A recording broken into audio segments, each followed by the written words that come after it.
Let's go! Today we're talking George MacIntyre, who made a visit to LSU.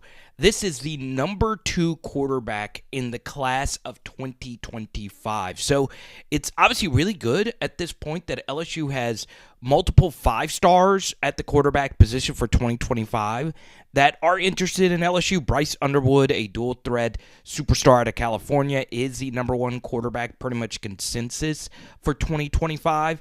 And then George MacIntyre. So they already have Colin Hurley committed for 2024, so they don't have to recruit the quarterback position anymore. And now in 2025, they turn their sights to the 2 best signal callers, and there's others, obviously, that they are recruiting. But what I want to talk about today is, quite frankly, the best throw I think I've ever seen a high school quarterback LSU recruit make at the high school level. And you actually already saw it. So, obviously, it is high school. This is, by the way, film. When we say 2025, this is a high school sophomore. So what we're going to do at first is just show you this throw again at full speed. And obviously, there is so many different things I want to break down about this throw right here. He is throwing this from about his own 20-yard line, and it was a liner, okay? First off, just the throw itself, this is a laser beam from his own 20. Look at where it landed. Boom. At the opposing 20. So let's actually break down some simple math. 10, 20, 30, 40, 50. That's a 60-yard laser.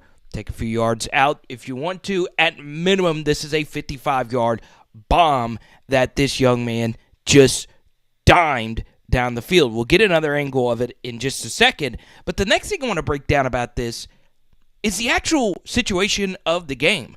You can see right here, his team is losing. They are at home. They're getting outplayed. It is a 4th and 17, something about that magical 17 number at LSU.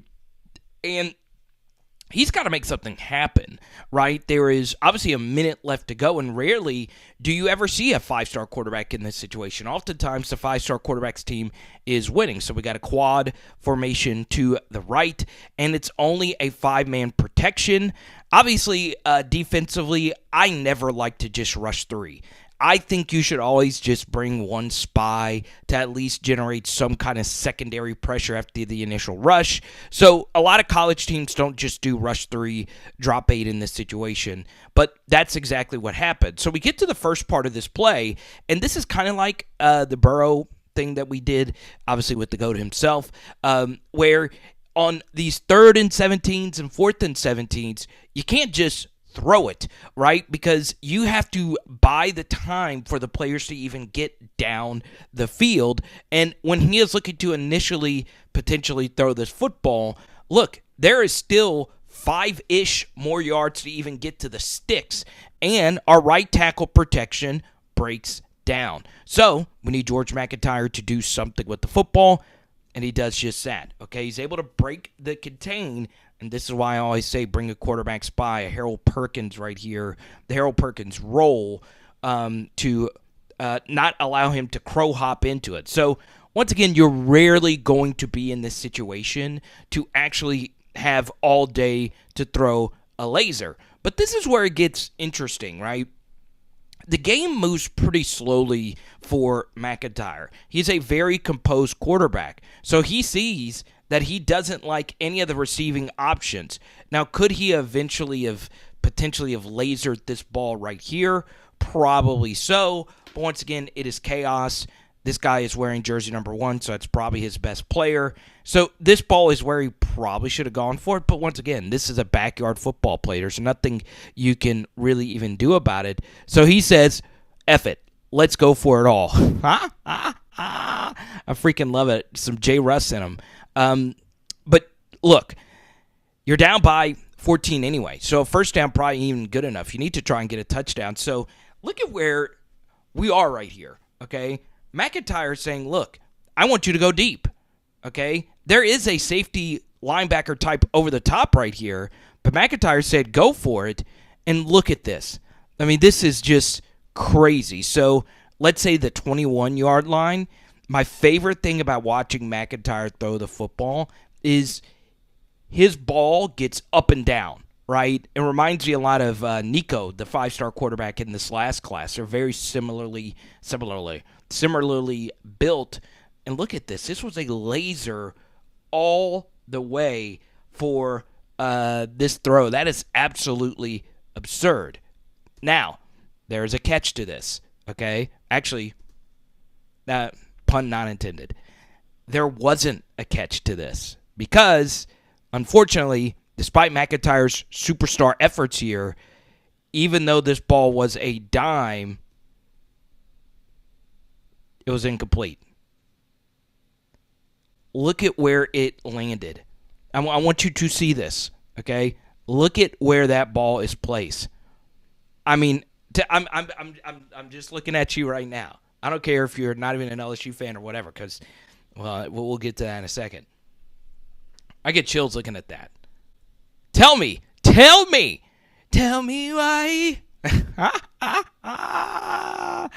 What is this? Look at where this ball was. One thing that's always crazy about some of these high school games, look at all these kids. I mean, we got a freaking flash mob going on back here. Your team's losing. They need your help.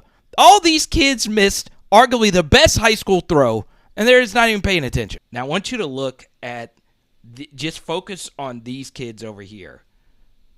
They're celebrating,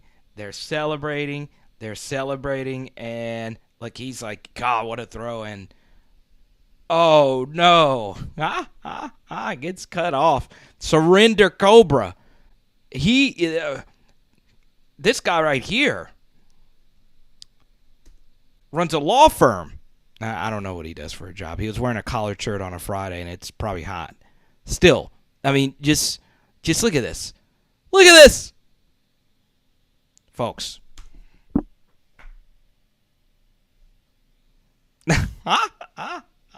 What are they feeding these high schoolers?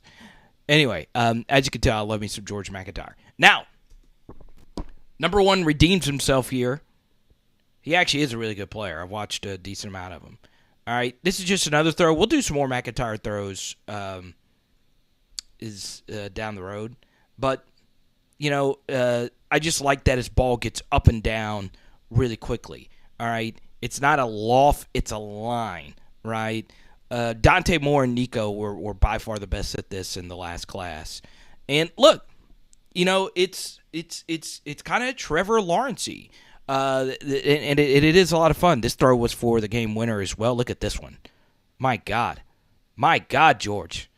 And he did not have a good game. I went through and charted some of the game. And this one as well. Look at this.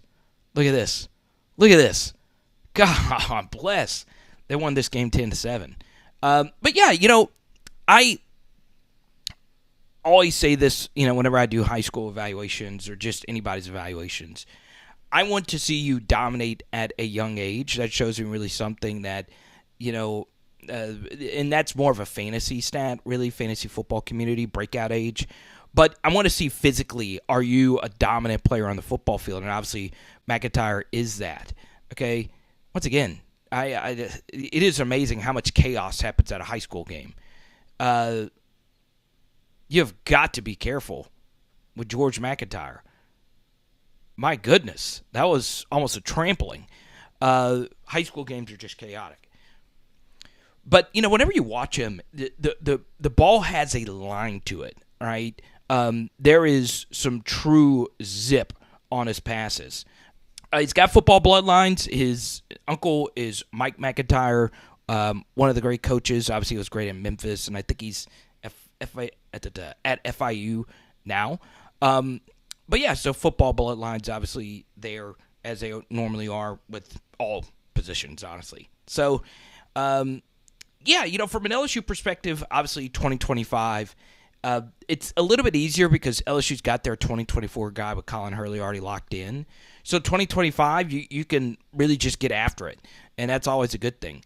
Dual threat obviously is not his game, but he does have some mobility. Once again, because they're both 6'5", and they both throw the football very well, and they got some good up and down on their throws. He does remind me a little bit of Nico from the last class, but you guys know I was a huge Nico guy. I think Nico was one of the best high school quarterback prospects ever. And running Tennessee's offense, dear Lord. So obviously, this is just a high school sophomore. He's still going to get better. Also, something else that I like, and this is kind of a Burrow thing, basketball player. Really good basketball player. He's got some good offers. Boom. I'm looking at you. Yes, you. So, comment down below your thoughts on MacIntyre. What is LSU's actual chances of landing him?